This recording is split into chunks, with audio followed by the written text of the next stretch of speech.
In 1953, the skeletons of two small children were discovered right here, and this is in Stanley Park, which is located in Vancouver. It would take police decades to figure out who these two children were, and just this past year, in 2022, we finally have some answers. This case is known as the Babes in the Woods. When police discovered the skeletons in 1953, they said that the skulls had been bludgeoned, and near the bodies they ended up finding a hatchet, which they presumed to be the object that caused these injuries. The skeletons were also found laying down, and they had been covered with a raincoat. Police initially thought that the ages of the two children would have been between 6 and 7 years old. They also believed that they had actually been unalived as far back as 1948.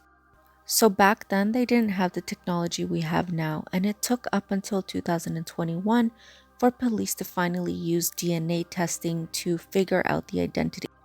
This was done with the help of genetic and ancestry websites like 23andMe.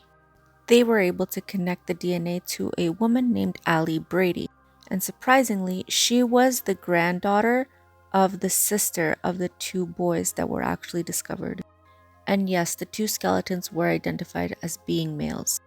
The identities of the skeletons would end up being these two little boys here, David and Derek Bousquet. And sadly, it's presumed that the boys' own mother was responsible for unaliving them.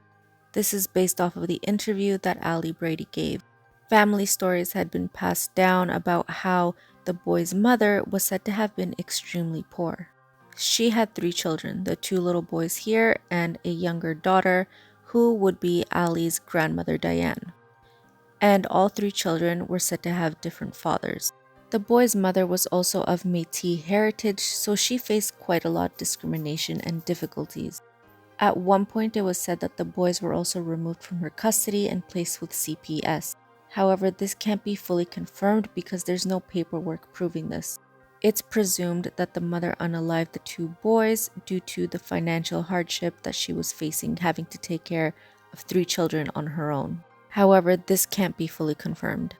The boy's mother ended up dying in 1996, and it's also believed that she unalived herself.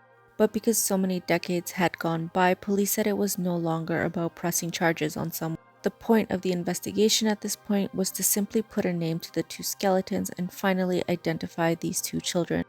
May these 2 little boys finally rest in peace.